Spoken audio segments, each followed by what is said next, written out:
नमस्कार. आज एक बोधकथा. खूप जोरात वारं सुटलं होतं. बागेतील मोठ्या झाडांच्या फांद्या जोरजोरात हालत होत्या. काही तुटल्याही होत्या. छोटी छोटी झुडपंही जोरात हलू लागली. जमिनीवर आडवी पडू लागली. नक्कीच तुटतील असं वाटू लागलं. एक छोटा मुलगा हे सगळं पाहत होता.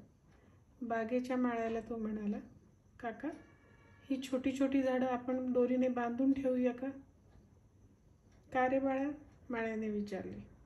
म्हणजे त्यांच्या फांद्या जमिनीवर पडणार नाहीत, तुटणार नाहीत. बांधायच्या का सगळ्या फांद्या हलणाऱ्या आपण? माळी म्हणाला, बरोबर आहे तुझं म्हणणं. आता वाऱ्यामुळे ही छोटी झुडपं जोरात हालायला लागलीत. त्यामुळे त्यांची तुटण्याची भीती आहेच. पण ती मुळापासून तुटणार नाहीत आणि नंतर मात्र नक्कीच जास्त चांगली वाढतील.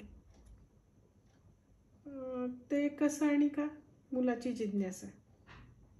हे बघ, आपण आत्ता झाड बांधलं, फांद्या एका जागी केल्या, तर त्या फांद्या आता एकमेकांच्या आधाराने तुटणार नाहीत, हे खरं आहे तुझं.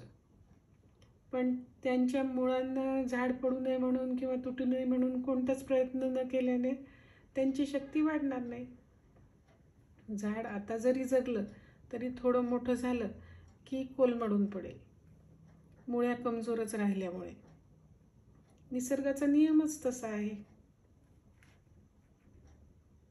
जर निसर्गाचा नियमच तसा आहे, सर्वायवल ऑफ फिटेस्ट हे नक्की आहे, तर मग मी इतकी अधीर का? छोट्या छोट्या गोष्टीत मुलांच्या मध्ये मध्ये करून त्यांच्या कलाने त्यांचं काम पूर्ण करू न देता मदत करून काम पूर्ण करण्याचा अट्टाहास का? माझ्याच पद्धतीने काम व्हावं, मदत करण्याच्या निमित्ताने हे मी का त्यांना सांगते? मदत करण्याच्या निमित्ताने मी त्यांना कमजोर तर नाही ना बनवत. सगळं जागच्या जागी करून देण्याच्या नादात त्यांना आळशी तर नाही ना बनवत. त्यांच्या छोट्या मोठ्या तक्रारीत मध्ये पडून त्यांचा आत्मविश्वास मी का कमी करते? त्यांची निर्णय क्षमता का कमी करते?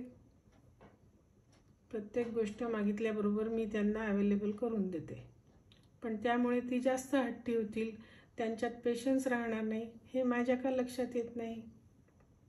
माझी आत्ताची प्रत्येक रूपातील मदतीची भावना त्यांना आता तर नक्कीच आधार देईल, पण त्यामुळे त्यांची शक्ती क्षीण होते का हेही पाहावे लागेलच ना.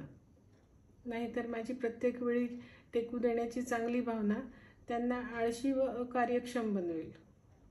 ते जेव्हा एकटे माझ्या आधाराविना उभं राहण्याचा प्रयत्न करतील तेव्हा टेकूविना कोलमडतील किंवा भांबावून जातील. सर्वायवल ऑफ फिटेस्टच्या शर्यतीत अपात्र ठरतील वा मागे पडतील. मुलांना मदतीचा हात नक्कीच द्या, पण किती आणि कुठवर याचंही भान ठेवा. आपला हात त्यांच्या प्रगतीला मारक न ठरता तारक ठरेल एवढी मात्र काळजी नक्कीच घ्या. नमस्कार.